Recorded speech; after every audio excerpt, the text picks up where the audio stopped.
Good Shabbos, good Shabbos. So in this week's Torah portion, we have Judah approaches Joseph and he says to him, "Be Adoni."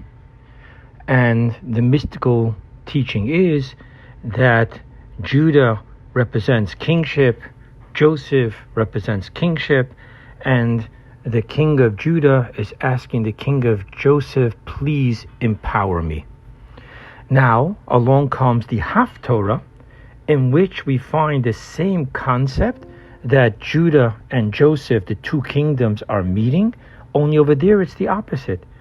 Over there, it's the two sticks become one, and it's Judah that is the one that remains the kingdom forever. So what is going on here? Now, the story is like this. Joseph represents the study of Torah. Judah represents action.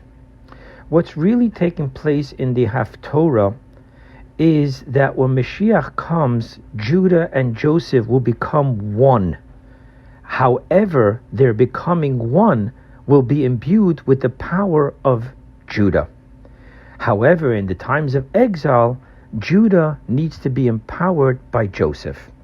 Now, the simple reason is, as the Talmud says, greater is study that brings to action. Without Joseph, we don't have Judah. However, in a deeper sense, Judah represents absolute obedience, surrender, and ultimately becoming one with the essence of God. However, in today's day and age, when we study Torah, of course it needs to be with humility, but there needs to also be the I can understand this. While in action, we see more the obedience and the self-nullification and humility.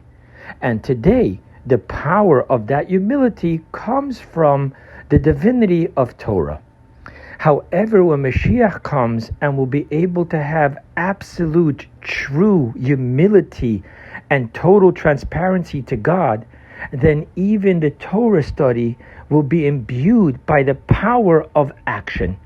Even the Torah study will be, as the verse says, "And I shall place my words within your mouth." And thus today, as we're standing at the threshold of Mashiach, we need to already be transferring from the Torah portion to the Haftorah.